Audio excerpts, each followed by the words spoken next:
আসসালামু আলাইকুম, সকলে শান্তি বর্ষিত হোক। আমরা আসলে দীর্ঘদিন ক্লাস নিয়ে আমরা ভিডিও দেই না, আসলে বিভিন্ন ব্যস্ততার কারণে হয়ে ওঠে না, আসলে ক্লাসও একটু পেশা সেই কারণে আজকে আমরা শর্ট নিয়ে আমরা আলোচনা করছিলাম, তাই না? শর্ট নিয়ে আমি একটু রিক্যাপ করবো, রিভিউ করবো। ওকই যে লেখছে কোথায়? আসো, তুমি এদিকে আসো, এদিকে আসো। আর তোমাদের অনেক ইউনিফর্ম নাই কেন? তোমাদের ইউনিফর্ম সব পাইছো না এখন? তো পরে কেন? তাহলে তো ইউনিফর্ম মাস্ট। ইউনিফর্ম পরে না আসলে ফাইন করবো কিন্তু আমি। আসো, তুমি যে শর্ট গুলো যে ওদেরকে লিখে দিলা, আর একটু ডিটেল করো তো যে চার্জিং এসে কেন শর্ট হতে পারে। চার্জিং এসে আপনার ভোল্টেজ বেশি হলে ঠিক ভাবে আপনার যখন চার্জে লাগাবো তখন চার্জার থেকে ওভার ভোল্টেজ পাইলে সে ক্ষতিগ্রস্ত হতে পারে। তারপর হচ্ছে মোবাইল হাত থেকে পড়ে গেলে, মোবাইল কোনো কারণে ধরেন পড়ে গেছে, হ্যাঁ, তারপর ওখানে কোনো কানেক্টর ছুটে গেলে বা কোনো ক্যাপাসিটর ছুটে গেলে ওগুলোর কারণে শর্ট হতে পারে। শর্ট হতে পারে। ওকে, তারপর তারপর হচ্ছে ক্যাপাসিটর আপনার কোনো কারণে নষ্ট হয়ে গেলে শর্ট হতে পারে। তারপর তারপর ডাইটও আপনার মানে ভোল্টেজ মিসিং হলে, ভোল্টেজ মিসিং হলে এবার যদি কোনো কারণে স্পার্ক করে শর্ট খায় সেক্ষেত্রে সমস্যা হতে পারে। জি। তারপর হচ্ছে পানি খাওয়া, মোবাইলে যদি কোনো কারণে পানি ঢুকে ওগুলো আপনার যখন চার্জে লাগাবো তখন আপনার ভোল্টেজের কারণে ওটাতে শর্ট হবে। পানি পড়লে কি করতে হবে? মোবাইলটা সার্ভিসিং করতে হবে, আগে ওয়াশ করতে হবে, পানিটা ক্লিন করতে হবে আগে।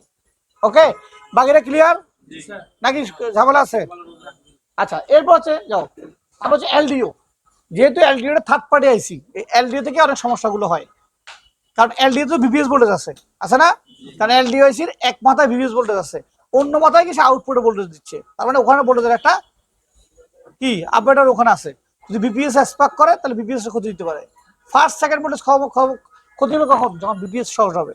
যখন এলডিও শর্ট হবে তখন থার্ড পার্টিতে শর্ট হবে। এবার বোর্ডের লেয়ার শর্ট হতে পারে। এবার পাওয়ার সাপ্লাই দিয়ে উল্টা পাল্টা লাগাতে গেলে, যদি আমরা পজিটিভ নেগেটিভ মাপতে না জানি তাহলে আমরা কি করবো? বারবার পাওয়ার সাপ্লাই উল্টো পাল্টা লাগাবো না, পাওয়ার সাপ্লাই লাগাবো ফাইনালি আমরা। এর আগে পাওয়ার সাপ্লাই প্রথমে আমরা মিটার চেক করবো। মিটার চেক করার দরকার নেই যদি আমার কাছে ব্যাটারিটা থাকে। কি থাকে? ব্যাটারি থাকে। ধর তুমি একটা বোর্ড নিছো, তুমি এটা শর্ট চেক করবা, তুমি ব্যাটারির বোর্ডের পজিটিভ নেগেটিভ বুঝতেছো না, অনেক বোর্ডে লেখা নাই কোনটা পজিটিভ কোনটা ব্যাটারি আছে, আছে না? ব্যাটারিতে মেপে আমি যেই ভোল্টেজটা আমি প্রপার পজিটিভ ভোল্টেজ পাবো, যেই মাথায় পাবো সেই মাথাটা আমাদের কি পজিটিভ। ক্লিয়ার বিষয়টা? ওকে, এরপর কি আছে সর্বশেষ? ব্যাটারি লাগানোর অবস্থায়, হ্যাঁ এটা আরো গুরুত্বপূর্ণ। আমি ব্যাটারি মোবাইলটা লাগানো আছে, লাগানো অবস্থা আমি ডিসপ্লে কার্ডটা খুলে দিলাম, টাচ কার্ডটা খুলে দিলাম, লজিক প্যানেল খুলে দিলাম, চার্জিং লাগানো অবস্থা লজিক প্যানেল লাগাইলাম। এই ধরনের যেই সেকশন গুলোতে ভোল্টেজের ভেরিয়েশন আছে ওই সেকশন গুলো বা ওই কানেক্টর গুলো লাগানো যাবে না, লাগানো কোনোভাবেই যাবে না। যদি তুমি এগুলো লাগাও তাহলে কি হতে পারে? লাইট সেকশন, যেমন ডিসপ্লে, তুমি ব্যাটারি লাগানো অবস্থা সেটা অন আছে, দাম করে ব্যাটারি খুলে ডিসপ্লে খুলে ফেলছো আবার লাগাইছো, কি হতে হতে পারে? একটা আবার গ্রাফিক্স মার খেতে পারে, পারে কি না? কারণ গ্রাফিক্সের সাইড থেকে 6 ভোল্টের একটা পজিটিভ নেগেটিভ ভোল্টেজ আছে, এটা স্পার্ক করতে পারে, পারে কি না? তারপর যে লাইটের যে হাই ভোল্টেজ আছে, অ্যানোডের যে ভোল্টেজ আছে 12 ভোল্ট 25 ভোল্ট, এটা স্পার্ক করতে পারে, পারে কি না? তাহলে এই কারণগুলোর জন্য কিন্তু কি হতে পারে? শর্ট হয়ে যেতে পারে। বুঝা গেল? তোমরা খেয়াল করবা, একটা মোবাইল ব্যাটারি লাগানো আছে, রানিং আছে, ব্যাটারিটা খুলে ফেলছো, খুলে আলাদা করছো, আলাদা করে আবার ব্যাটারি লাগাই দিছো, সাথে সাথে ফোন অন হয়ে যাবে, পাওয়ার ক্লিক দিতে হবে না। এটা উদ্দেশ্য কখন তোমরা খেয়াল করবা কেন? কারণ ব্যাটারি যখন খুলে ফেলছো ওর ভিতরে কিছু ভোল্টেজ কি ছিল? চলমান সক্রিয় ছিল। ক্যাপ কি করে? ক্যাপ কিন্তু ভোল্টেজ সংগ্রহ করে, সে জমা রাখে, ইনস্ট্যান্ট তাকে সাপোর্ট দেওয়ার জন্য ভোল্টেজ রাখতে হয় তাকে। যখন তুমি ব্যাটারি লাগাইছো সাথে সাথে কিছু ফোনটা অন হয়ে গেছে, আগে যে অন অবস্থা ছিল সে অন অবস্থা চলে গেছে, কারণ ভিতরে সে কিছু ভোল্টেজ চলমান পাইছে। ঠিক আবার যদি কয়েক সেকেন্ড পরে ঢুকাও আর ফোনটা কি হবে না? অন হবে না কিন্তু। বুঝা গেল? তো শর্ট নিয়ে আমরা বিস্তারিত ক্লাস করার চেষ্টা করেছি।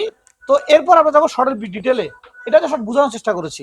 শর্ট কত প্রকারের মধ্যে আমরা ফুল short, half short, leg short, input short, output short, কিভাবে শর্টগুলো হয় এটা সহজ করার জন্য আমরা শর্ট দিয়ে ডিটেল করলাম। ওকে, যা আমরা এখানে বলেছি বা দেখিয়েছি তার নামে কোনো বিষয় নিয়ে প্রশ্ন আছে কারো? নাই। আমাদের ক্লাস চলতেই থাকবে, পরবর্তী স্টেপে আমরা যাবো।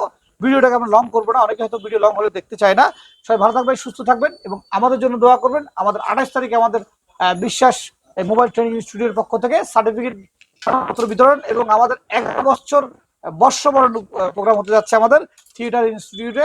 যারা আমাদের স্টুডেন্টরা আছে সবাইকে আমাদের দাওয়াত রইল, তারা অবশ্যই চলে আসবে। ধন্যবাদ সবাইকে, আসসালামু আলাইকুম।